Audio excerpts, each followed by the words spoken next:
Es nezinu, kādi šādus video sāk podkastus, bet man liekas, ka parasti saka, sveicināti, tiekamies mēs sarunu šovā, podkāsts, un mēs viņu nosaucam par mēs paceļamies. Mēs paceļamies, jo zinu, ka tā ir mūsu tā standarta frāze, ko mēs parasti sakam. Un tad brīdis gribu, lai tu maksimāli atslābinies, jo zinu, ka tu noteikti satraucies. Man jau ir stress. Bet es domāju, ka nevienā citā kamerā tu tik ļoti neatvērsies kā tieši sievas kamerā un tieši ar skatītājiem, kur tevi ļoti tuvu. Jo man visvairāk ir gribējies kā intervējamo cilvēku ņemt tevi, jo, manuprāt, ļoti daudzi maz par tevi zina. Tev nav bijis tāda pieredze, ka tu esi bijis kādā sarunā, un šis nebūs montēts formāts. Jā. Un es gribu, lai cilvēki tevi iepazīst tādu, kādus tu esi ar mani, lai tu atveries un nebaidies atbildēt reāli tā, kā ir, ar paplašinātiem teikumiem. Sarunāts? Pacentīsimies. Neesmu runātājs, bet kas man ir iekšā, to es vilkšu ārā. Jā, bet mēs tikko bijām televīzijā, un mums bija tik sirsnīgas sarunas, kad līdz asarām. Tur bija noteikti tēmas, kuras man ļoti aizskāra. Lūk, tāpēc šis vairāk formāts ir par to, kad es gribu tevi atraisīt kā uzņēmēju. Es gribu, lai šī saruna ir kā ļoti daudziem atbild par to, ka viņi kaut ko dara pareizi vai nepareizi, jo tavs domu gājiens mani vienmēr ir ļoti stiprinājis, un es neesmu viens racējs. Jā. Mēs racēji esam divi. Un es bez tevis nevarētu, un tu bez manis nevarētu. Tad laiks iepazīties. Melīna Didriksone, Elindi zīmola īpašniece, un esmu Nauris Didriksons, Elindi zīmola īpašnieks. Un mēs strādājam kā cimds ar roku, mēs darbojamies kopā un nolēmām radīt podkāstu, kurā mēs runāsim pilnībā bez filtra. Tā, lai mēs varētu būt kā palīdzība, kā svētība citiem, kas arī darbojās. Un runāt par tādām lietām, par kurām Instagramā mēs neuzņemamies runāt. Bet šeit, es domāju, mēs atvērsimies abi divi. Bet tev būs jārunā vairāk nekā man. Davai, aiziet. Es domāju, ka cilvēki grib zināt, kas šim lācītim ir vēdurā. Pacentīsimies. Jā? Galvenais, lai ir produktīvi. Pastāsti, kur mēs atrodamies. Tad sāksim ar to, kur mēs atrodamies. Mēs atrodamies manā darba istabā, jeb darba kabinetā. Tas ir mans buss, masterīts, ar kuru es jau braukāju, manuprāt, jau 4. gadu. Kāpēc? Ar busu pārvietojos, jo, zini kā, ikdienas ritmā tas, ko es daru, man ir ļoti nepieciešams, lai liela mašīna. Jā, un visi izbraukumi, visi piegādes, visi netīrie darbi, visas netīrās lietas. Tu vienkārši vari šeit paskatīties, cik daudz var samest. Un tev nav jābaidās par to, ka kaut kas ir noskrāpēts vai kaut kas ir sasities. Tu vienkārši vari droši braukt un visu var sabāzt. Tā kā priekš darba ideāla vieta. Es domāju, ka mēs sāksim ar manu pirmo jautājumu. Tev iedomājies, ka tu esi uz skatuves? Okay. Un tev ir 1 minūte. Katrā ziņā jautājums es nezinu nevienu. Tā kā šie būs jautājumi, kurus dzirdu pirmo reizi. Okay. Un tev ir auditorijai jāpastāst par sevi, par savu biznesu, par saviem sasniegumiem un kas tev ir svarīgs. Tevi skatās pilnīgi svešs cilvēks, un viņš nesaprot, kas tu esi. Pastāst, lūdzu. Kas mēs esam? Labs jautājums, klausies, to es izdomājis. Pirmkārt, mēs esam... Tu, es. Zini kā, mēs esam ģimeni, jo, kā jau tu iepriekš teici, ka bez tevis neesmu es un kā otrādāk. Jā, es esmu apģērba zīmola Elindi īpašnieks. Jā, darbojamies kopā ar savu sievu. Šis ir jau mūsu 8. gads. 8. gads, kopš mēs darbojamies šajā apģērba sfērā, kas ir sieviešu apģērbs. Kā mēs vispār to sākām, ja par to mums runāt? 1 minūte ir. Man ir 1 minūte. Tad mums ir apģērba veikals, mums pieder veikals Blaumiņielā 9, kas ir klātesošs veikals, kurā tu vari droši ienākt, pamērīties un atrast sev vēlamo, protams, sievietēm. Un tāpat mums ir arī online veikals, visiem ļoti pazīstamais elindi.com, ko, manuprāt, katra sieviete, katra meitene Latvijā zina, kas tas tāds ir. Kā mēs to sasniedzām, par to noteikti pastāstīšu vēlāk. Es gribu tevi papildināt, kā vienmēr. Tātad mums uz doto brīdi ir 114,000 sekotāji Instagramā. Jā. Mums ir aptuveni 55,000 klientu datubāze.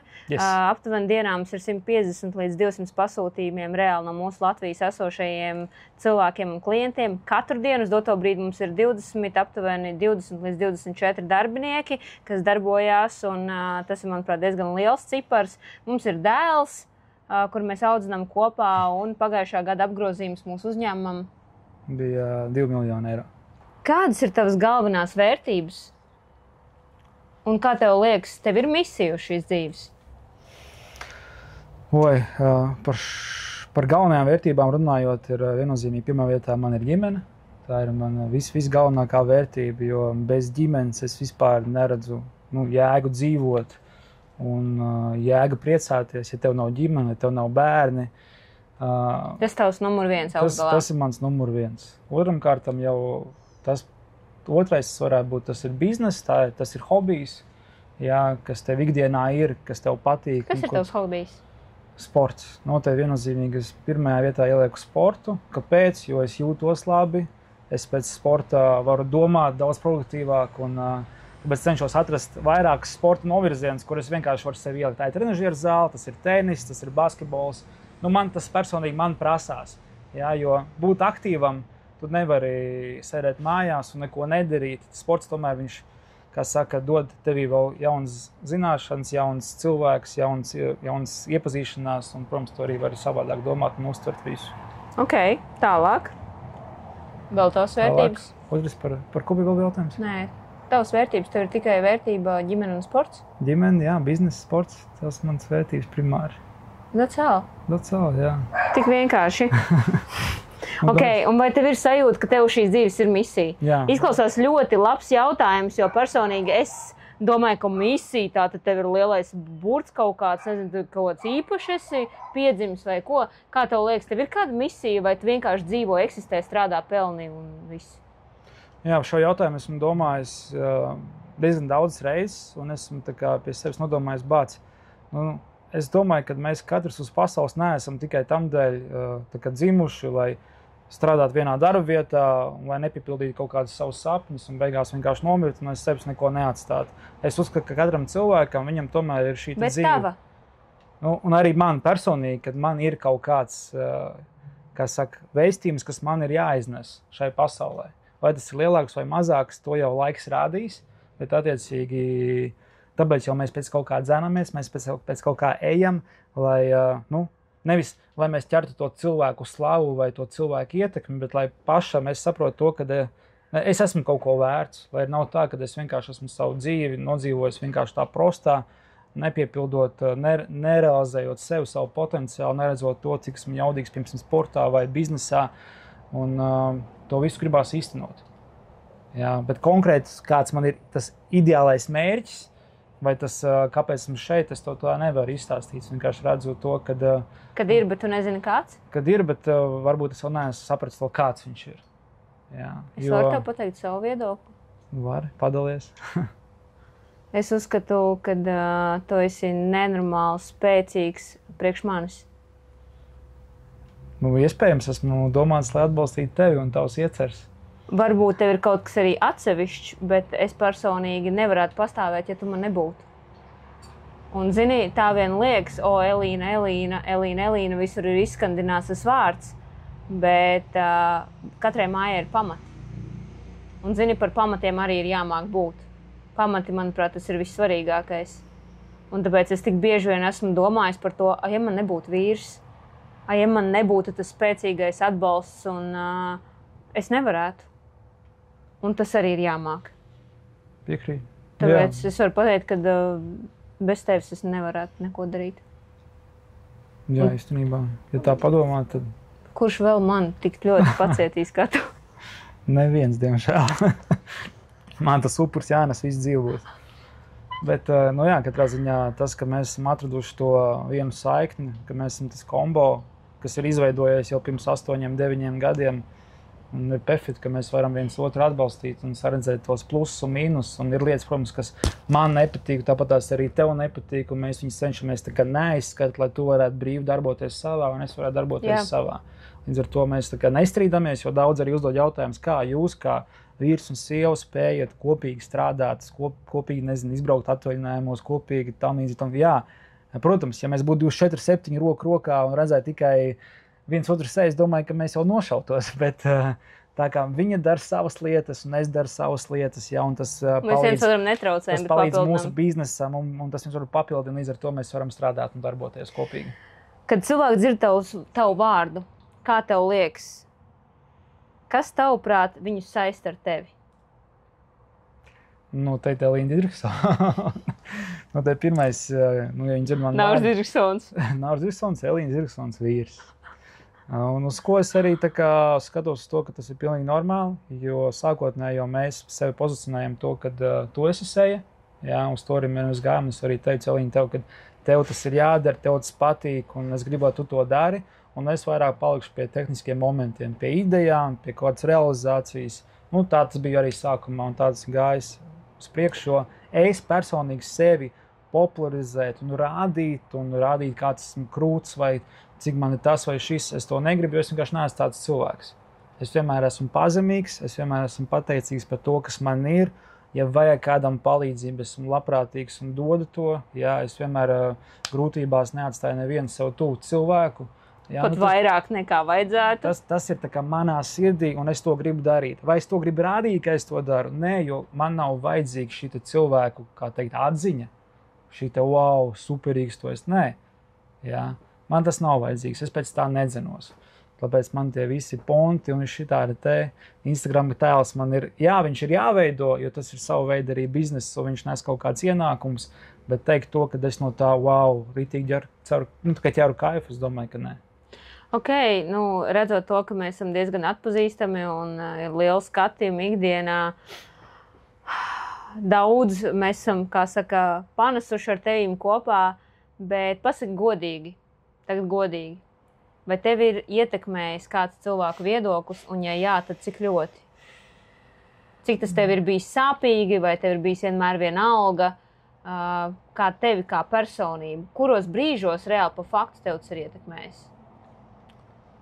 Es domāju, ka ir neskaitāms reizes bijušas, kad tevi ietekmē tieši cilvēki, apkārtējā vide, jo, kad mēs sākām darboties, nu, mēs pat nevarējām padomāt par to, kāda būs tā cilvēka ietekme. Mums likās, ka mums visiem ir jāizpatīk, ka visiem ir jāpatīk, ka visiem ir jāmīl mūs, bet tāpat laikā kļūdami arvien populārāk mums arī uzradās šī pelēkā heiteru masa, kas vienkārši tev spieda. Un attiecīgi, nu, kā tu to izjūti? Es tam nebiju personīgi gatavs. Jā, es to noteikti izjūtu uz to, kad bija šīs kaut kādas atklātās tēmas, vai tas pats vienkārši, ka mēs jauni būdam, sākam tirgot vienkārši sieviešu apģērbu, un cilvēki panesās ar kaut kādu savu veidu heitu, ko es sapratu, ka bāc, it kā taču neko sliktu nedaram, bet tāpat laikā cilvēkiem kaut kas nepatīk. Jā, un tas sākuma posms vienmēr bija tas, bāc, varbūt tās nevajag to darīt, vai labāk neturpināt, jā. Mazāk to heitu, gribās vieglāk dzīvot, labāk es tur nezinu, iešu atkal pa bārmeni strādāt, jā. Nu, bija sākumā tādas domas, un jo nebija gatavs tam visam. Tagad es tev pateiktu to, ka tas ir pilnīgi normāli. Ja tu vēlies augt, vēlies attīstīties, tu vēlies būt kaut kādā līmenī labākais, kaut kādā darba sfērā, tu noteikti saskarsies ar neapmierinātību cilvēku pūli, jā. Kas vienkārši nebūs laimīgi par kaut ko, ko tu dari.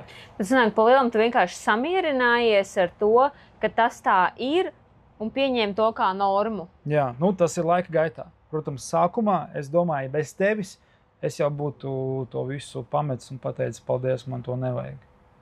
Jā, jo saku sākotnēji, ka tu neesi biznesā attīstījies, ka tev nav tur darbinieku un tu jau saņem kaut kādu heitu, tas liekas tāds, tas baigais tā kā lauziens, īpaši tiem cilvēkiem, kas, zin, ka viss dara kas dara no sirds un kuriem ir svarīgi arī, ko domāt tie klienti vai kā tam līdzīgi, kuriem nav pofīgi, jā, kur nav tāda, kad tik kaut ko nopārdot, kad tik kaut ko, nezinu, izdarīt, jā, bet viņiem ir svarīgi. Un tas visgrūtākais tieši sākumā. Man liekas, ka tev bija grūti pa savam, man bija grūti pa savam. Jo tev ir grūti, tu vienmēr darīsi uz visiem 110, un tev ir grūti, ka tev pasaka, Klau, bet tu tomēr esi sūds. Jā. Savukārt man vienmēr bija tā, es arī esmu darījis uz visiem 110, bet man vienmēr bija sāpīgi dzirdēt to, pagaidi, kā es tev nepatīku. Es tev tiešām nepatīku, jo man vienmēr gribējās, lai es patīku. Tas bija man tas gandarījums. Tu piekrīti, ka tu esi kaut ko sasniedzis? Zini kā, esmu tas cilvēks, kas ļoti pazemīgs, un es nekad negribu sev kaut kādas latiņas uzlikt, ka es esmu kaut ko sasniedzis. Vienkārši daru to, ko es mīlu, un man kaut kas sanāk un izdodās. Bet kā tev liekas, tev ir sasniegumi?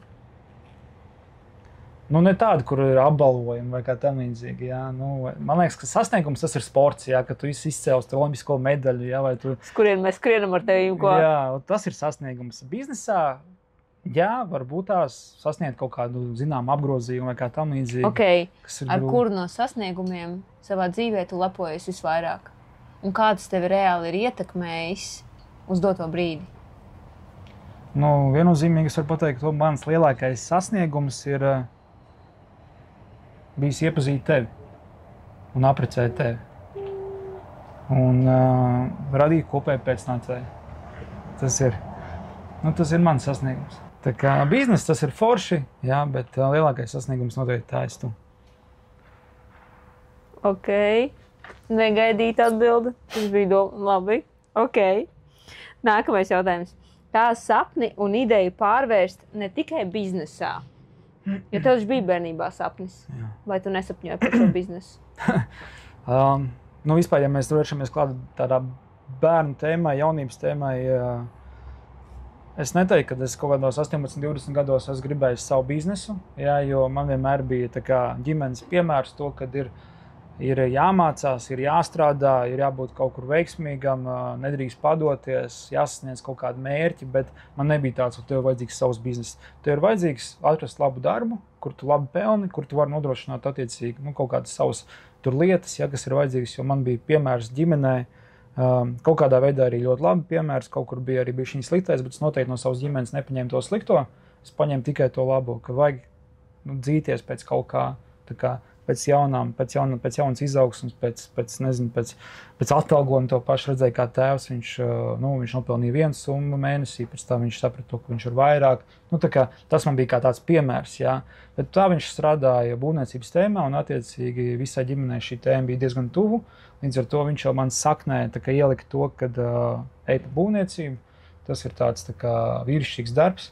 Protams, tev nebūs jāstrādā strojkā, kaut gan sākotnēji tas bija jādara, bet attiecīgi audzēja līmeni un es tur pēc tam būtu vadītājs vai būvuzraugs vai kā tam līdzīgi. Viņš man to lika iekšā, līdz ar to es arī aizgāju uz celtniecības koledžu, kur viņš man palīdzēja tajā visā, pēc tam atrada darbu, jā, arī, bet tāpat laikā pēc tam man pazuda cieša saikne ar tēvu, līdz ar to es sapratu, ka viens pats es baigi nepavilkšu, jo tā nebija īsti mana tēma, kurā es gribētu iesakņoties un būt. Es sapratu to, ka es varu, bet tas nebija tas aicinājums, un es jūtu sirdī, ka tas nav tas, ko es īsti gribu.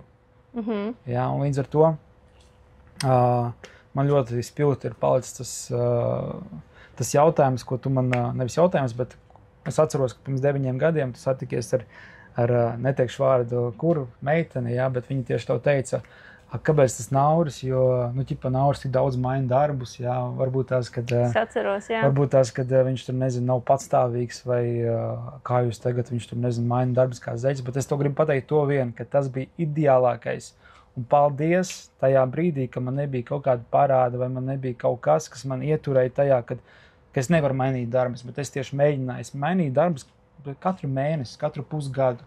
Jā, jo es gribēju atrast to īsto un saprast, kur es esmu derīgs.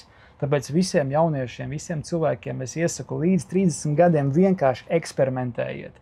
Dariet visu. Dievs dod saprast ātrāk. Jā, Dievs dod saprast ātrāk, bet līdz 30 gadiem mierīgi mēģiniet darboties. Protams, ir cik bijuši...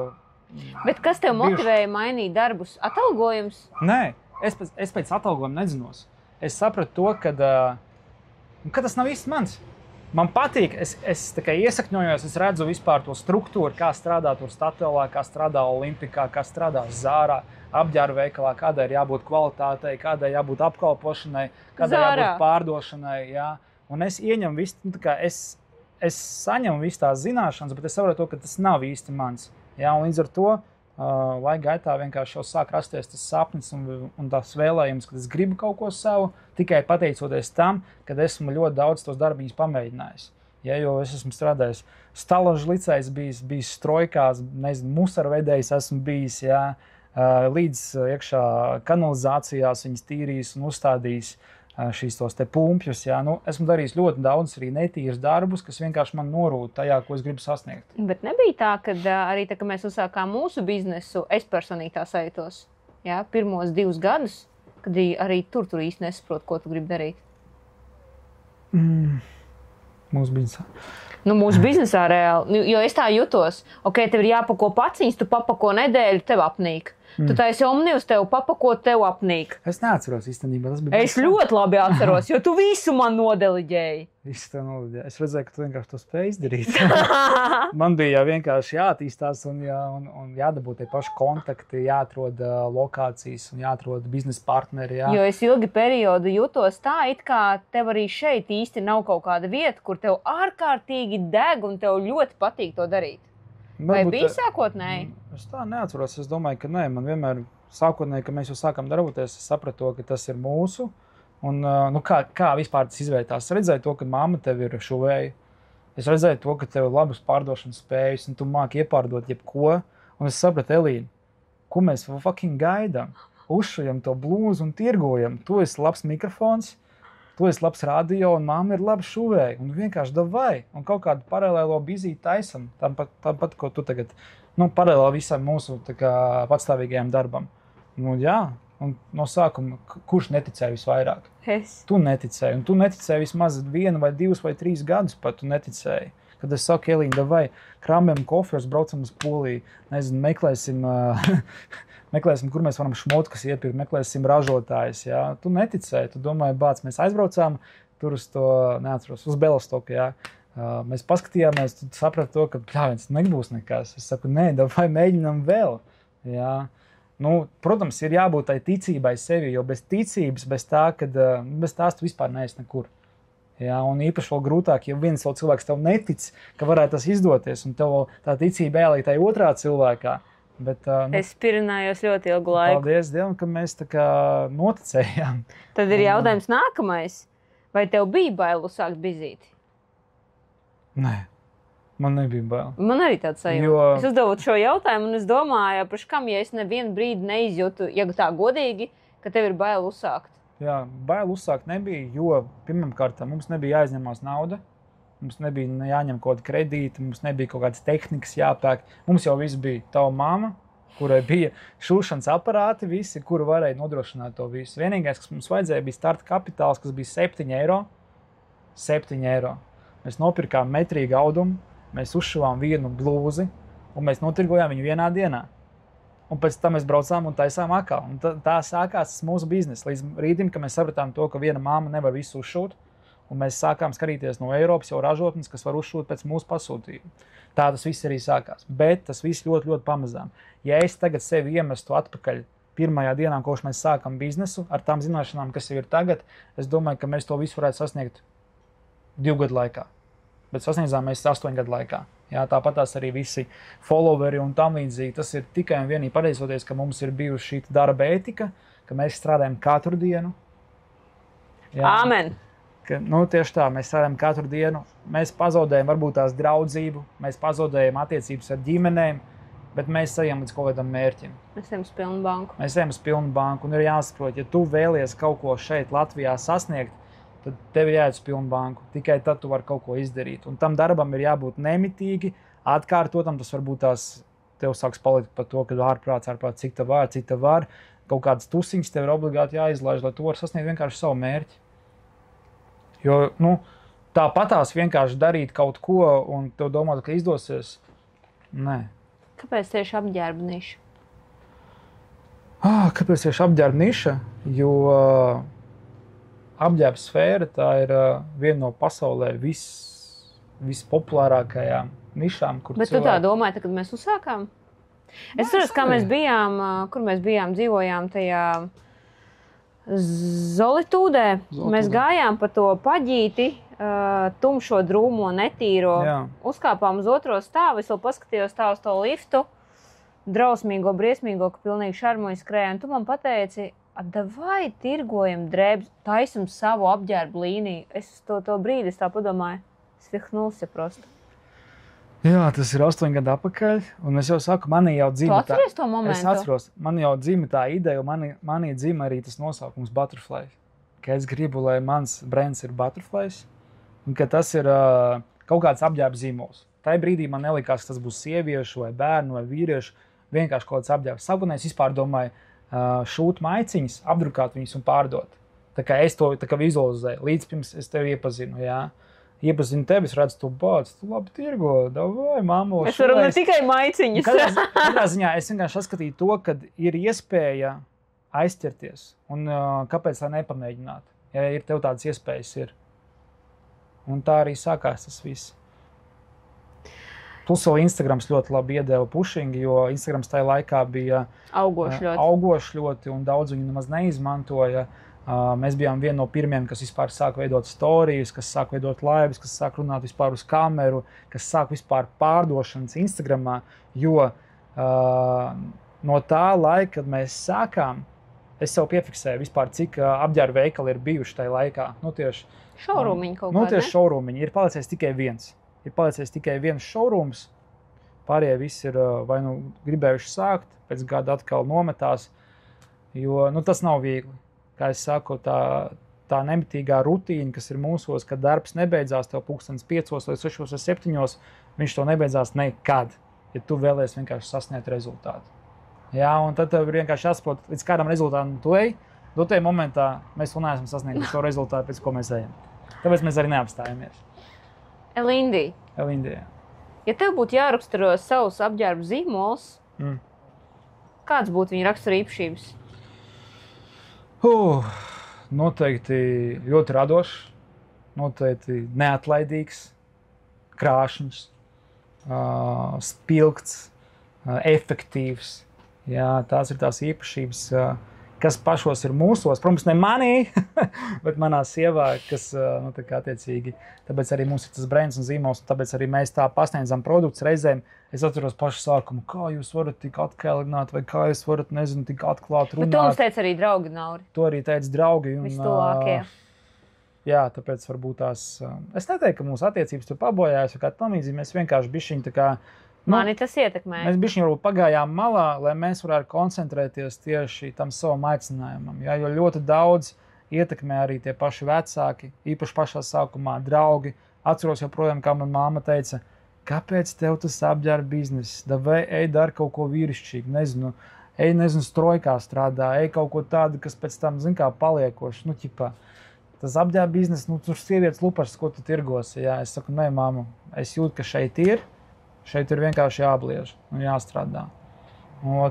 Kā tev liekas, kādas tavas rakstura iezīmes ir ļāvušas mums vispār izcelties konkurentu vidū? Kādi ir bijuši tieši tavi trumpi, kas nav citiem? To, kad esmu tas cilvēks, kas nekad neiesēžās tajos lauros, kas ir, un nekad neiesēžās rutīnā.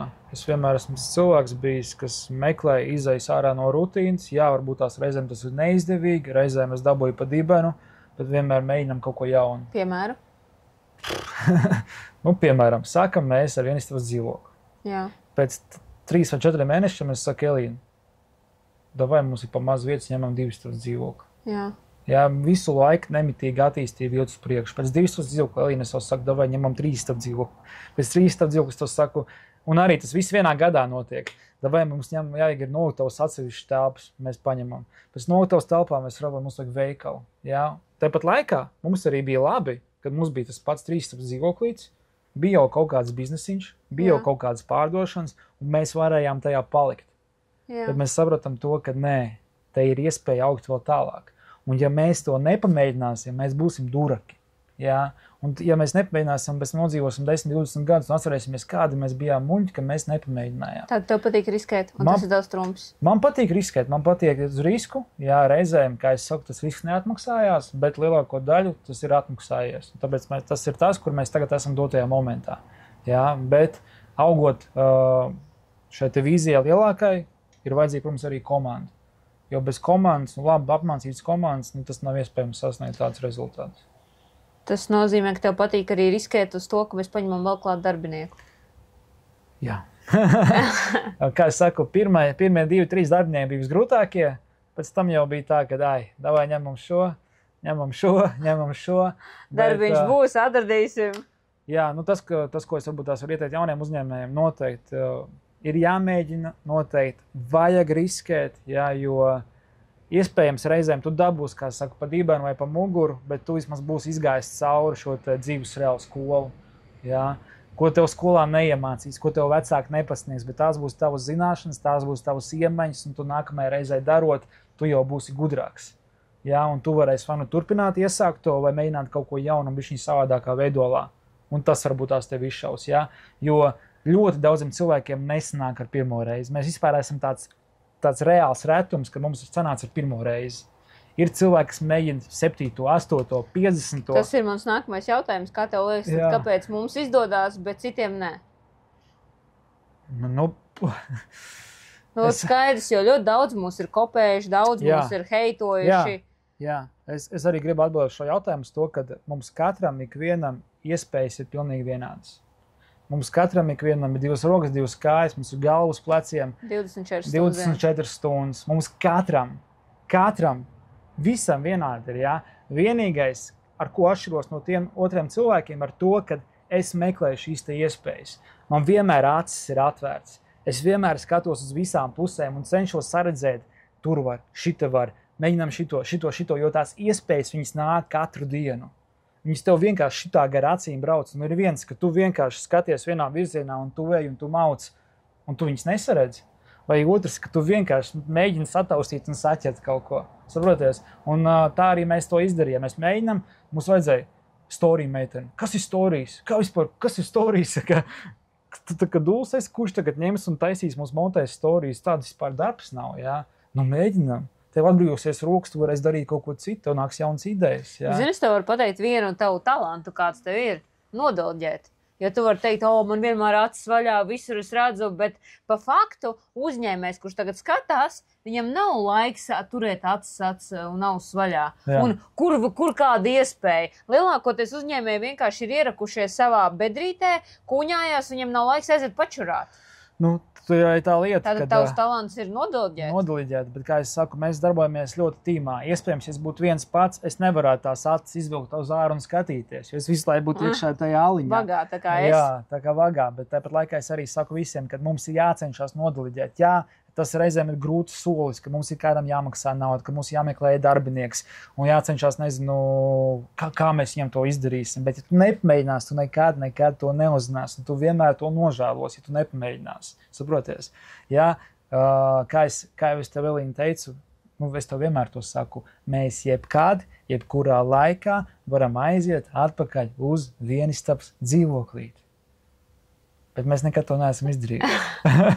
Nekad neesam izdarījuši, jā. Un mēs varam visus atlaist, visu pārdot, un mēs varam atkal sākt no jauna, jo tās zināšanas, kas ir mūsos, viņas jau ir paliekošas. Jā, tu vari atņemt mums visu. Tu vari atņemt mums visu, bet mēs tik un tā izbīdīsimies, nezinu, atņem mums apģērba biznesu, atvērsim, nezinu, auto biznesu, jā. Atņem mums auto biznesu, atvērsim, nezinu, datora biznesu. Nu, katrā ziņā pārdot var jebko Latvijā, un Latvijā ir iespēja izsisties. Jā, piekrīt, ir grūti. Jā, piekrīt, ir nodokļu sloga daudz, ir visādas lietas, kas varbūt tās tev bišķiņā atsit, bet, ja tu strādā nemitīgi un esi gatavs atdot visu, tad tu vari kaut ko izcīnīt. Ok, tad, ja tu tik daudz strādā, kā tu atrod līdzsvaru starp darbu un ģimeni? Tāpēc, ka es vairs nestrādāju smagi. Jā, runāju par manu tā kā privāto dzīvi, ko es daru ikdienā. Es varu teikt, ka no mēneša, piemēram, 30 dienām es smagi nostrādāju varbūt tās 5 līdz 10 dienas. Pārējās dienas man aiziet vairāk vai mazāk, neteiksim, ka čilā, bet attieksīgi es vienmēr uzraugu tos uzticamos posteņus, kas man ir. Tās ir pakošanas sfēras, internetu veikalu sfēras, noliktavas sfēras, un lai darbs nemitīgi tur raisās un viņām būtu ko darīt. Tā pārējās dienas nedēļā ko dari? Man vienkārši pašai interesē kā sievai. Kūpina cigāru uz balkonu. Nē, es vienmēr tā kā cenšos atrast un gribu būt liederīgs. Jā, un gribu kaut ko vēl. Ne jau tāpēc, ka varbūt tās pietrūks nauda vai gribās vairāk pelnīt. Nē, tas, ka tu vienkārši esi tajā un tu nevari apstāties. Un kā jau tu pareizi saki, mēs aizbraucam tur uz Balī, tu vispār nevari. Jā. Es varbūt varu 2 dienas pasēdēt, vienkārši pačilo paskatīties, bet pēc tam es liekos, ka esmu nevērtīgs. Jā. Es jūtos, ka es to savu potenciālu, kas ir manī, es vienkārši izlietoju vējā. Kaut gan es varētu, nezinu, mācīties jaunas lietas, nezinu, tas pats arī, tagad mums ir e-pasta mārketings, jā, kuru mēs ņemam no profesionāliem cilvēkiem. Un arī, protams, tās ir tās pirmās tikšanās, un arī varbūt neiet visu gludi. Es varbūt domāju, ka būs šitā, bet rezultāts rāda pilnīgi pretējo. Tas arī ir atkal... Es to nezināju. Jā, to nezināju. Parunāsim mājā. Tas arī atkal ir pārbaudījums, tas atkal ir varbūt tās, tur ir liela nauda jāsamaksā, lai tas viss iet kustās, tas arī varbūt tās kaut kāds zināms risks, bet tas ir biznesa labā. Saproties, ir vienkārši kaut kāds nianses pēc tam, kas ir, kur tev vajag profesionāļus, kur tev vajag cilvēkus. Tas izmaksā ļoti daudz. Kas maksā ļoti daudz, jo nepavēlti ir teiciens, ka konkurence ir tikai zemajā segmentā. Konkurence ir tajā, kur tu taupi naudu. Konkurence ir tajā, kur tu negribi maksāt darbiniekiem. Konkurence ir tajā, kur tev ir žēl tērēt savā attīstībā. Tur ir vislielākā konkurence. Tur ir tie cilvēki, tie mazie biznesmeņi, mazie, kas viens otru tur, nezinu, gāna, sūta kaut kādas pārbaudas un attiecīgi neļauj normāli dzīvot un tam līdzīgi, bet konkurences nav tajā paša augšā, pie augsto segmentu. Pie tā, pieņemsim, Hugo Boss, Armani, Gucci. Viņi ir liels zīmols, viņiem konkurenci nav, viņi var tirgot preces, nezinu, pa 1000, kaut kad uzšujuši, varbūt viņi ir pa 10 eiro. Jā. Un man arī gribās, labi, līdz turien mēs nenonāksim, bet man gribās pacelties augstāk, ka mēs meklējam šo te profesionālo komandu, kas var mūsu biznesu izbīdīt nākamajā līmenī jau. Ja, ko mēs paši varbūt tās ar savām mazajām to neizdarīsim. Kaut gan sākotnēji, protams, mēs darījām visu no paši. Stories montējām, nezinu, reels montējām, vispār internetu veikalu mēģinājām kaut ko taisīt, tur bildēt, bet mēs saprotam to, ka laika gaitā, lai dabūtu labāku līmeni, mums vajag tomēr labu komandu. Kur tu vispār esi izjūtis vislielākās bailes? Es mums pat daudz jau runāju, man liekas, ne? Kur man apstādājās, varbūt tās ieskrējies. Kur tu esi izjūtis lielākās bailes un kas tev palīdzēja piecelties? Lielākās bailes. Atceries tādu kādu dzīves piemēru? Man pašai interesē, jo es tev neesmu šo jautājumu reāli uzdevusi. Zini kā, esmu ļoti stresains cilvēks, un man ļoti ātri uznāk visādi stresi un nemieri. Un man vienmēr gribās dzīvot tādā harmonijā, mierā, man gribās, lai viss ir čotika, lai nav kaut kāds zvans, labdien, šeit valsts ieņēmuma dienests, vēl kad iesūsījies atskaiti, jā. Es cenšos to visu nodaliģēt arī, lai man ir labs jurists, lai man ir labs grāmatvedis, lai viņiem zvana, jā. Lai man ir miers. Bet tu kā uzņēmējs, tu nevari visu nodaliģēt. Tev ir risks un ir zināmas bailes, ar ko tev ir tā kā, tas ir pašsaprotami, ka var kāds uzzvanīt, ka var būt kaut kāds sūdi, bet viens ir tas, kā tu tā kā viņas izrisinās. Jā, un vai tu ies tālāk, vai tu paliksi ar tiem sūdiem un nogrims. Jā, Kad tu esi izjūtis vislielākās bailes? Vislielākās bailes man bija pašā sākumā, man liekas, ka mums uzrēķināja sodu. Jā, tas bija tāds jau posms, kur man likās... Izstāst vairāk mazlietiņ? 2 vārdos, kas par sodu? 2 vārdos mums nebija sakārtot grāmatvedība. Mēs viņu vispār tā kā nevadījām. Mēs vienkārši bijām labi tirgoņi. Mēs mācējām preces pārdot, jā, un attiecīgi neuzrādot nekādu grāmatvedību, tev uzreikinājās par 2 vai 3 gadiem konkrēti naudas summa, kas bija jāsamaksā. Jā. Mēs par to vispār tā kā neaizdomājamies, kad ir vajadzīgs kaut kāds algas, kad ir vajadzīgs kaut kāds nodokļu atskaits un papīri un viss tam līdzīgi. Tad tu izjūti vislielākās bailes? Tad bija tā sajūta bāca, kā mums tagad samaksā to sodu. Jā. Un kā tu piecēlies no tās situācijas? Uzlocījām piedurknes. Sapratām, ka mēs to varam. Sapratām, ka mēs negribam atkāpties no tā mūsu sapņa, kas ir mūsos. Jā. Un tas arī bija tas iemesls, kāpēc visi kaut kādi sodi vai visi kaut kādas situācijas, problēmas situācijas ir vienkārši bijuši viegli atrisināmas. Jā, jo tas sapnis, kas ir mūsos, tas mērķis, kas ir mūsos, tas ir daudz lielāks par kaut kādām heiteru uzbrukumiem, par kaut kādiem, nezinu, valsts izpūcijām. Tev ir bijuši kaut kādi vēl lielāki lūzuma punkti, kurus tu tās pilgti atceries? Nē, ja nav, ja tu esi vispēcīgs, viss superējam tālāk. Es neesmu vispēcīgs, es neesmu kaut kāds Kādi bijuši tev ir lūzuma punkti? Ja godīgi, man tādi nav bijuši. Ok, tad ejam tālāk. Lūzuma punkti man nav bijuši, man ir bijuši varbūt tās kaut kādas tādas iekšējas sāpes. Kādas? Tas ir kaut kas varbūt ģimenē nav bijis labi vai darbā nav bijis labi, jā, ko es tā kā izciešu, norīju un eju tālāk. Tagad pasaki man, kuru no lēmumiem, ja tu varētu mainīt, tu viņu mainīt, un kurš tas bija lēmums tavs pieņemtais? Mēs šo filmējam? Jā. Viennozīmīgi nožēloju to, ka es esmu sasējies ar nepareiziem cilvēkiem. Piemēram? Ar cilvēkiem, kas ir redzējuši to, ka tu esi kaut kur bijis veiksmīgs, ar to, ka tev ir kaut kāda nauda, kas vienkārši tev uzsēdušies un grib kaut kādā veidā tev piedāvāt kaut kādus biznesus un darījumus, kur tu vari pelnīt vēl vairāk un apvārdot un tam līdzīgi, bāzt batonu ausī, un kā rezultātā tu no tā visu esi ieguvējis totāli nulli, varbūt pat mīnusā. Ko tu esi dabūjis sev kā tādu mācību, ne mācību, bet domu graudu? Jā, tas ir viennozīmīgi, ka tev nepavēlties teiciens, ka tev parādās nauda, tev parādās arī tie saucamie draugi. Jā, bet tie nav īsti draugi. Draugi ir tie, kas ir bijuši jau pašā startā ar tevi un kas ir palikuši kopā ar tevi. Tie, kas vienkārši ir tikai tāpēc pievilinājušies tev klāt, ka tu esi atpazīstams, ka tev ir nauda, kaut kāda popularitāte, tie visi ir faktiski liekēži. Tie cilvēki, kas vienkārši ir kā dēls, kas grib piesūkties un dabūt kaut kādu savu labumu no tā. Tad cik beigās ir tā svarīgā apkārtējā vide, kas tev ir apkārt? Un vai tev ir nācies savā dzīvē mainīt to? Viennozīmīga vide, tajā, kurā tu esi, kurā tu dzīvo, kurā tu strādā, ir vissvarīgākā. Un tāpēc es tagad jau attiecīgi ņemu jauns darbinieks vai ir kaut kādi draugi, ķipa tie saucamais, viņus uzreiz jau atšķitinu. Es viņiem pat neļauju pietuvoties, jo tā, ka es zinu, kāds ir viņu nodoms. Jā, es gribu, tā kā, lai gan komandā ir miers un saticība un ir ļoti liela darba ētika un mēs kopīgi varam strādāt. Pēc kā tu pieņem cilvēkus darbā? Sākotnēji jau pirmkārt pēc viņa iepriekšējās pieredzes, pēc viņa kaut kādām zināšanām, pēc vispār runas veidu, pēc attiekšana, pēc tā, kā viņi vispār attiecās pret darbu, jā, jo ne uzreiz var pateikt, kāds būs darbinieks. Jā. Tas, ka viņš uzrakstīs tur krūtis CV, ka viņš ir strādājis un mācījies Oksfordos un kā tā līdzīgi, beigās parāda no tā, ka viņš īstenībā nav labs darbinieks. Jā. Ka katram cilvēkam es uzskatu, ka viņam ir sava tā īstā vieta, tāpatās kā mums. Es varbūt nebiju labs strojkās un labs stalošs licējs, bet esmu labs varbūt tās palīgs savai sievai. Jā.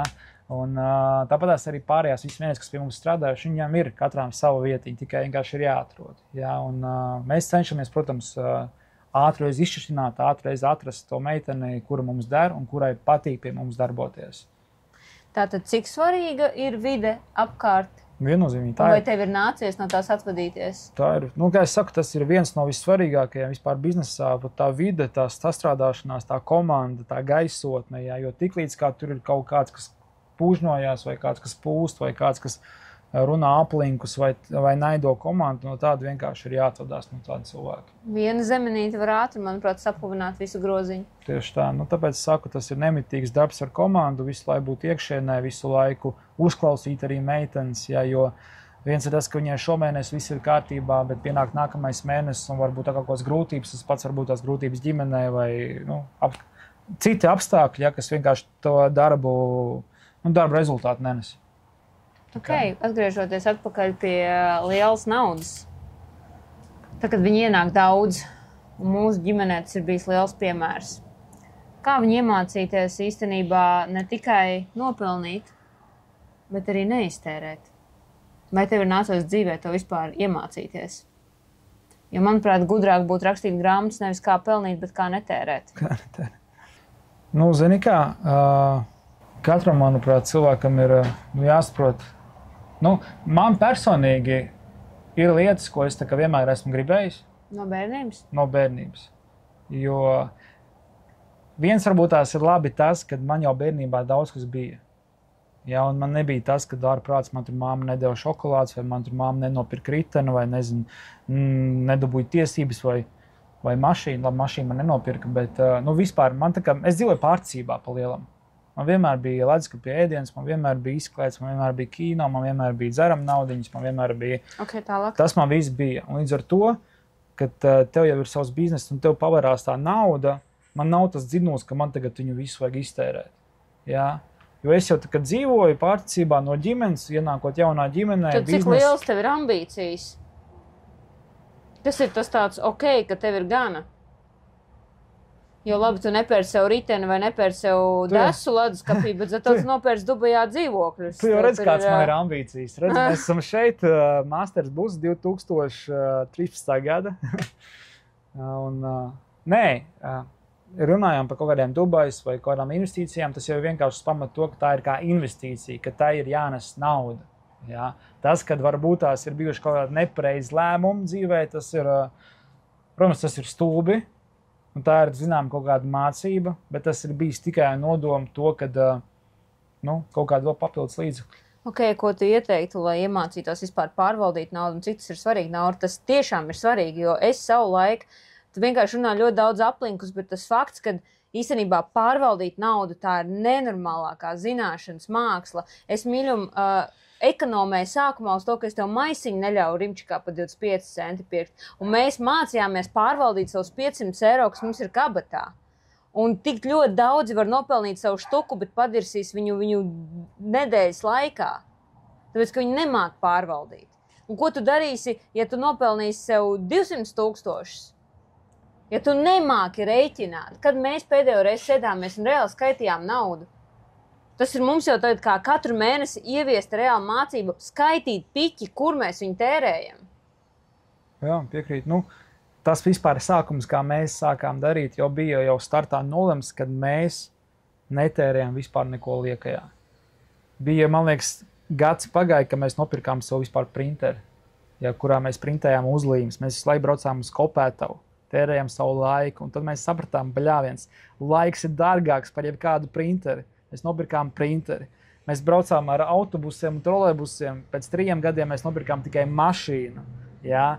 Mēs tik ļoti reinvestējam savā biznesā, jo kā tas viss sākās? 7 eiro, pēc tam pārdevām, pa 30 eiro nopirkām audumu, pēc tam pārdevām, pa 100 nopirkām audumu, un tā mēs cēlām to latiņu. Ja?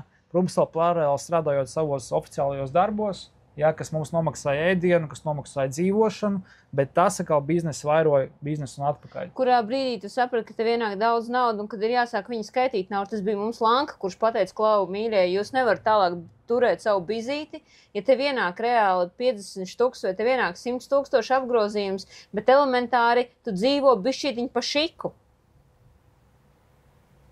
Jā. Kad tu saprati, kad ir jāsāk sēdēt, jo mīļam tas nebija vienmēr. Mans bija vienmēr. Tu atceries to momentu, kad apsēdies ar lapu, man 31. datums klāt, tā, Kelīna. Mēs nopelnījām tik, par dzīvokli mēs samaksājām tik, par īri tik, algās mēs tik, mums paliek tik. Nē, man tas bija vienmēr, kad mēs skaitām katru mēnesi. Tāpēc es saku, mēs netērējam naudu vispār. Tagad, jā, varbūt tās mēs atļaujamies kaut ko nopirkt šikāku, jā, bet sākumā pirmie 5-6 gadi tikai un vienīgi mēs likām atpakaļ uzņēmumā. Tikai un vienīgi. Mēs sapratām to, ka ir kaut kāds diskomforts, ka tomēr ir vajadzīgs savs, dzīvoklīts, vajadzīgs savu mašīnu, jā, kas arī nav varbūt tās luks klases, kaut gan ļoti gribās. Jā, nopirkām tur Toyotiņu, jā, kas vienkārši brauc. Harošai mašīna. Un arī šis nopirkām tikai tāpēc, ka ir biznesam vajadzīgs. Kāpēc tev visu laiku nesēžās mierā? Tev liekas, ka tev tāds dievdots talants? Kad palielam tikko beidz projekts, atceries, mums beidzās lielais pasākums ar 500 cilvēkiem klātienē. Tu jau man tajā pašā vakarā, kad man kūpēja Boška, pateici, ko tālāk? Tas nav dots katram, manuprāt. Es saku, iekšā tas dzinuls ir, kad vēl nav viss izdarīts.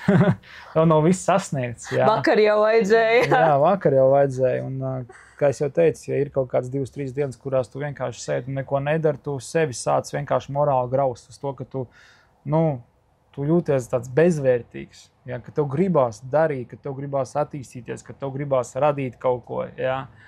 Un es arī piekrītu, tas arī tev. Man liekas, tev tas ir vispār reiz 10. Jā, tu esi vispār tas cilvēks, kas nesēdēs uz vietas. Mēs varam parunāt par 5 ieteikumiem, ko tu ieteiktu, kas mums ir palīdzējis dabūt peļņu lielāku. 5 tādi tīri mazie ieteikumi, ko tu pamani mūsu reāli ikdienā. Kas ir tā problēma, kāpēc kādam nesanāk, kas būtu jādara? Nekāda raķešu zinātne es jūs neatklāšu. Viss ir ļoti vienkārši. Pirmkārt, numur 1, tas ir vienkārši neatlaidīgs non-stop darbs. Un tā, ka neatlaidīgs. Jo, ja tu man pateiktu, kā mēs to visu sasniedzām, mēs to visu sasniedzām tikai tāpēc, ka mēs neatpūtāmies. Mēs nebraucām kaut kādās atpūšu braucienos, mēs netrusējam ar cilvēkiem. Mums bija sestdienas, svētdienas darba dienas, ja mums bija sestdienas, svētdienas radošās dienas, kur mēs domājam, atkal jaunas idejas, kā mēs darbosimies jaunajā nedēļā. Mums bija katru mēnesi nosprausts lielais mērķis un mazais mērķis, kas mums bija pielīmēts pie leduskapja. Lai mēs saprotam, uz ko mēs vispār ejam. Lai ir tā, kad ir nedēļa pagājusi, es paskatos, šis ir izdarīts, davai tālāk, un tas vien tev vienkārši motivē. Jo, ja tu nenoliec mērķis, tu vispār brauc vienkārši kaut kur, nezinu kur. Otrais ir, protams, sakārtot kārtībā savas pārdošanas platformas, kas ir dotajā momentā ir svarīgi. Ir internetu veikals, jo bez internetu veikala tas ir tāpat kā tava vizītkarte, tas ir tāpatās kā kādreiz, kad cilvēkiem bija lavačkas, kas vienkārši tirgoja uz vietas, jā, mums tas viss ir online. Tas ir jāsakārto. Otrais ir Instagrams, Facebook un maksimāli izmantot visu, kas ir pa brīvu. Visas pārdošanas platformas, kas ir pa brīvu. Un tad, kad tu esi kaut ko sasniedzis un jau to izdari, un tu jūti, kad vairāk varbūt tās neiet, kā gribētos, tad izmanto maksas rīkus, ja, kas ir maksas reklāmas un attiecīgi kaut kādi papildus elementi vēl tajā. Komanda. Nākamais, trešais, protams, ir komanda. Ir cilvēki, ir darbinieki, kas var izdarīt kaut kādas lietas, kur tu saproti pats, ko tu vari nodeliģēt. Ja, jo augot tev, augs noteikti papildus savu pienākumu, ja, un lai tu varētu vienkārši brīvi domāt, nezinu, braukt uz komandējumiem, iepirkt jaunu preci, redzēt, kā vispār strādā cilvēki kaut kur apkārt, jo ļoti svarīgi, vispār ļoti svarīgi, ka tu spēj izbraukt kaut kur ārpus Latvijas. Tu vispār spēj sākt saredzēt vispār lietas savādāk. Tu redz, kā, nezinu, tur Turcijā dzīvo šitā, Dubajā dzīvo šitā, ja. Nezinu, tur Tenerifē vispār savādāk, jā, kādas ir tās kultūras un kāds ir cilvēks domāšanas aplis. Tev paplašinās tas redzesloks, tev paplašinās, var šitā izdarīt, var šitādāk izdarīt. Šitā arī var. Jā, un tu redz to, ka viens pelna 50 štukas mēnesī, viens tur pat 100 eiro nepelna mēnesī. Tu arī atbrauc ar pilnīgi citu elpu, atkal non-stopā strādāt. Jā, un tev ir tas, ka tu arī saproti to, ka reāli cik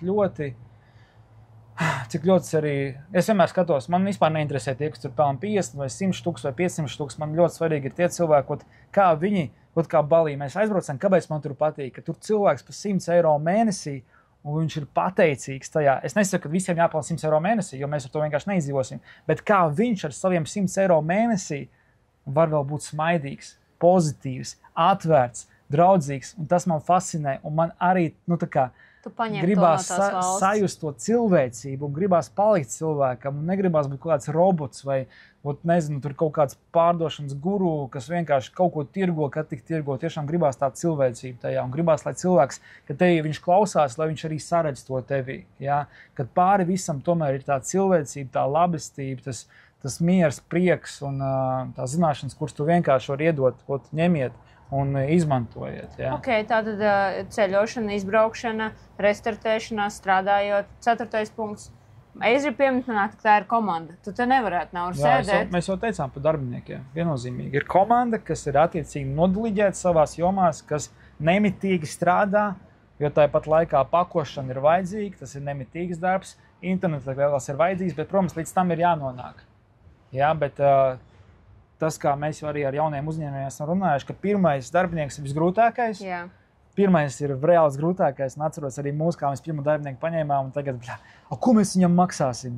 Ko mēs maksāsim? Mums pašiem ir cik ir. Ko mēs viņam maksāsim? Bet tad, kad tu paņem, tu jau saproti, pats viņš var izdarīt šito. Okay. Viņš var izdarīt šito. Viņš var izdarīt šito. Tikmēr tu jau vari izdarīt vēl jaunas kaut kādas lietas, un ar savām izdarītajām jaunajām lietām tu jau nopelni tik daudz, ka tu viņam var nomaksāt algu. Tad... Tas pats ieguldījums. Tas ir tas pats, ka tu nopērci sev darba mašīnu, lai tu varētu foršāk pārvietoties. Darbinieks tas pats, tu ieguldies savā biznesā. Jā, un tu iekonomē laiku, jo laiks tas ir vispār pats dārgākais. Un ja mēs katru mēnesi nedarīt, nepiesaistos un nepadomāt, kā mēs varam iekonomēt laiku, līdz ar to mēs vienkārši zaudējam, jo laiks ir reāli nauda. Vai tev ir kāda ideja tomēr, kura tev nav izdevusies? Ideja, kura nav izdevusies.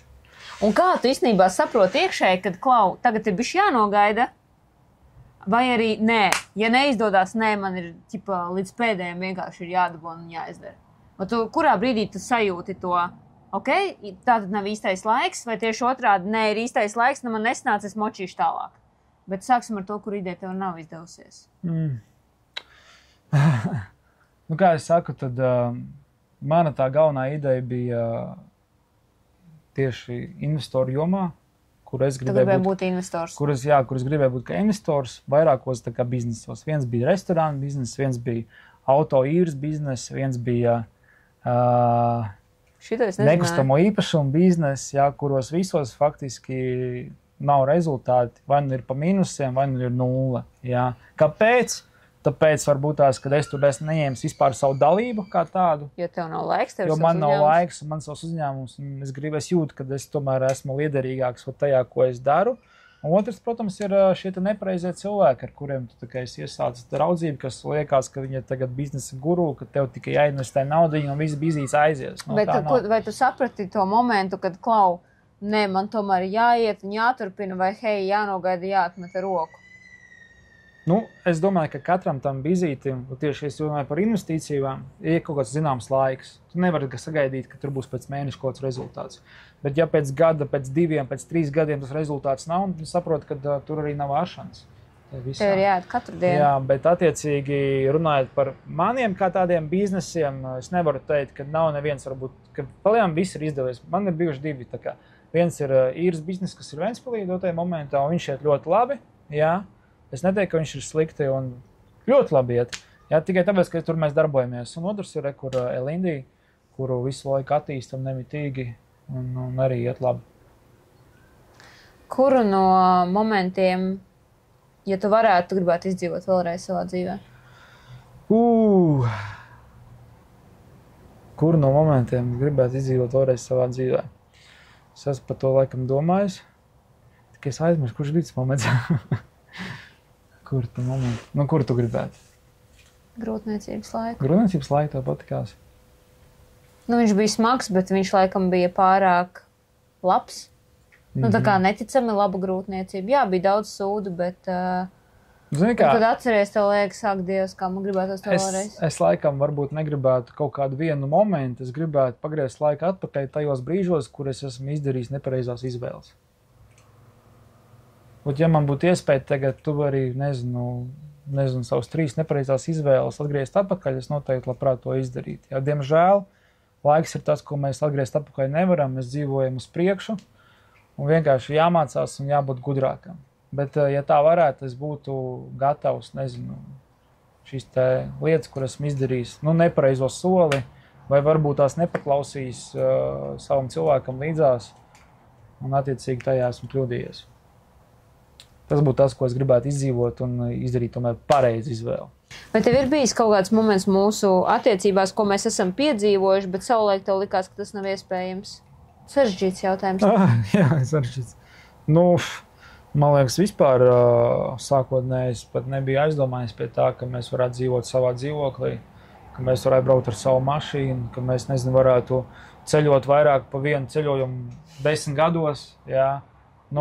Man bija kaut kādi mērķi, es skatījos uz to Toyotiņu, kas mums bija iepriekšējā mašīna. Tā bija reāli mana sapņu mašīna. Kad man bija tur 20 gadi, 21, tā bija reāli mana sapņu mašīna. Tas bija tas, ko es domāju, ja es šito mašīnu dabūšu, tas būs viss, tas būs mans sapņu piepildījums. Manos 20 gados. Ja? Protams, kad tev tā mašīna ir, tad es skaties uz citu mašīnu, tev liekas, nē, tev vajag to mašīnu. Bet es saku, sākumā, vispār, kāpēc mēs varbūt attīstījāmies, mums nebija ne kaut kādi tādi nereālākie mērķi. Mums nebija tā, ka šās mums pēc gada vajag X5, jā? Ka vai mums tagad vajag, 10 istabas dzīvokli. Mums tie mērķi bija no nedēļas uz nedēļu. Viņi bija sasniedzami. Mums bija mērķis tāds, nopirkt printeri pēc mēneša. Nopirkt, tur Kronšteins, jā. Nopirkt lampas, nopirkt fotoaparātu, nopirkt telefonu. Jā, tāds mērķis, kas ir sasniedzams, bet kas nes attiecīgi to rezultātu. Un peļņu lielāku. Jā, un tev pēc tam, kad tu sasniedz tos mazos mērķus, tāds, wow, super, ejam tālāk. Un tas tev tā kā iekačā reāli. Un tas iedod tev to reāli sitienu uz priekšu iet tālāk. Jā, protams, sitienu pa galvu, ka kaut kas nesanāk, kaut kas ne tā, kā tu gribēji, bet tas ir normāli. Biznesā tas vienmēr tā būs. Ko tu gribētu, lai tev cilvēki jautā biežāk? Kā dabūja tik skaists sieva? Ko es jautāju biežāk? Nav tā, es neesmu tāds baigais Ka tev patīk, kad interesējās par tevīm? Nē, es neesmu tāds cilvēku mīlis, un jo mazāk viņi man kaut ko uzdobu, jo labāk. Jā, es esmu tas cilvēks, kad man patīk vienatnē, es varu aiziet viens pats uz kino, pasēdēt, paskatīties filmu. Jā. Ar kur tu esi kinītī, ar ko? Zini, kāpēc? Tāpēc, ka man jaunības dienās, bērnības dienās, nebija tādi draugi, kuriem bija naudiņas. Un man bija tā, ja es eju uz kino, tad man bija pa viņiem arī jāsamaksā. Ko es daudzreiz arī darīju, bet es sapratu beigās, mēs tāpat tās kino neko nerunājam, taču kā man maksāt? Zini kā, es arī tāds neteicu, ka tas labi vai slikti, vienkārši, man patīk reizēm būt ar sevi, ar savām domām. Jā, tad, kad man nevajag, tad es satiekos ar draugiem, bet tā kā es gribētu, nezinu, lai man cilvēki nāk pie manis klāt un saka, čau, kā tev tur, vai kā tev šitā iet, vai kā tev tas, to lūdzu šeit. Elīna Didriksone. Viņai patīk, man nepatīk. Es tev gribu noslēgt šo sarunu īstenībā ar vienu jautājumu. Kas ir tās lietas, ko tu gribētu iemācīt mūsu dēlam? Un ja būs vairāk bērniņi, arī visiem pārējiem? Noteikti, numur 1, es gribētu, lai viņš ir pazemīgs. Tas ir vispār numur 1, ko es gribētu. Viņš ir pazemīgs un pateicīgs tajā, kas viņam ir. Jā, ielikt viņā tajā, kad... Manuprāt, to ir ļoti grūti izdarīt bērnam, kuram ir viss un kuram tu nekad neatsaki. Jā, par šito es arī esmu aizdomājies, kā jūs tagad tur Jasonu audzināsiet. Viņam tak ir viss. Iemācīt būt viņam pateicīgam par to, kas viņam ir. Bet, es saku, tas viss jau ir atkarīgs no mums pašiem. To, kā mēs viņam parādīsim, kā ir jādzīvo, kā ir jātiecās, kāda ir jābūt ģimenei. Jo arī es atceroties sev bērnībā, bija, protams, lietas ģimenei, kas likās pilnīgi nepareizs, un ko tu tā kā negribētu. Jā? Tas pats, tur nezinu, kad vecāki strīdās vai kaujās, vai attiecīgi tur ir alkohols vai kā tam līdzīgi. Un tās ir tās lietas, ko esmu izslēdzis ārā, kas man ir ielikuši sevī, ka es tā negribu savā ģimenē.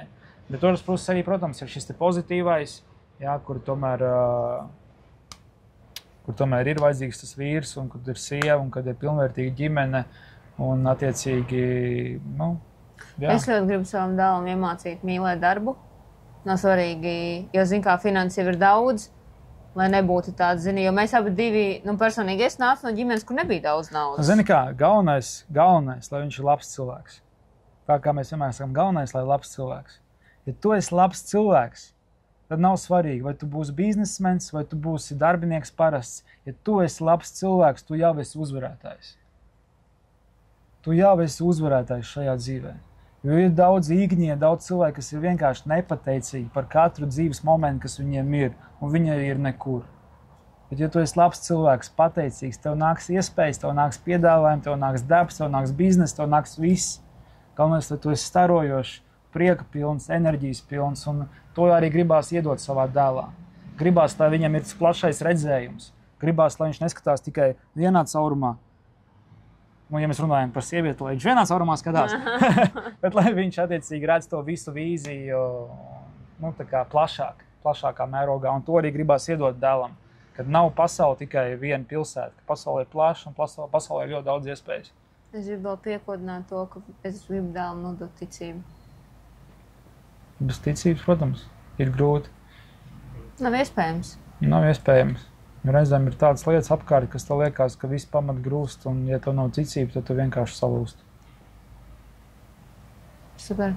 Paldies tev liels par šo sarunu. Paldies. Cerams, ka ka mēs tiksimies mājās, tur augšā 9. stāvā. Nākamie viesi arī būs tikpat produktīvi kā es. Tikpat runātīgi. Lai tev izdodās tālāk šis raidījums podcasts. Nezinu, mēs tiksimies šitādā pašā, bet es domāju, mēs piekopsim to, kad ar saviem viesiem mēs tiksimies viņiem raksturīgā vidē. Tādā vidē, kas nav super luxury un izsmalcināta, bet kaut kas piedod odziņu tieši tam attiecīgajiem viesim. Manuprāt, mums izdevās super labu studiju ar tevīm. Jā, vispār. Muši tikai lido apkārt. Tāpēc, ka mēs pie miskastēm esam, jūs varat parādīt. Bet, Ok, mīļie, tas bija mūsu pirmais video. Ja jums patikās, es nenormāli gaidīšu jūs atsauksmes, nepaslinko, reāli uzrakstu man. Jūs zināt, man es visu laiku sēžu paskastītē. Es skatos, es lasu rakstu man Instagramā, ierakstu šeit kādu komentāru, labs vai slikts. Mēs bez filtra, tā kā ir, tā arī dalījāmies. Un varbūt jūs pat varat piesakot šeit, ne? Jā, es zinu, ka tā parasti saka YouTube video, piesakojiet. Un nākamais video jau būs ar vīrieti. Vai tu zini, kuru? Nesaka vārdu, bet vai tu zini? Nezinu. Ok, ar vīrieti, ar kuru es tiešām esmu runājis 5 minūtes, un man tā saruna likās tāda, bāc, kaut man būtu kamera, un es to 5 minūtīt varētu iefilmēt, bet man nebija. Džeks, kurš ir sasniedz diezgan daudz, bet par viņu neviens nezina, manuprāt, sociālajā vietnē. Esmu sagatavojusies jau ar 3 dalībniekiem, un šīs sarunas ir jau norezervētas, bet 3 vietiņas vēl ir brīvas. Es būšu ļoti priecīga, ja tu man uzrakstīsi, kādu viesu tu gribētu redzēt kopā ar manīm sarunām. Par kur tu varbūt esi tikai redzējis viņu darbus, bet īstenībā nezini, kas ir tā visa aizkulisēs. Un tev būtu ļoti interesanti tieši šī darba niša. Gan sieviešu, gan vīriešu, jo man ir padomā 3 ļoti jaudīgi uzņēmēji, bet es ticu, ka noteikti tu esi gribējis painteresēties par kādu, par kur es pat neesmu aizdomājusies. Es būšu priecīga, ja tu man uzrakstīsi.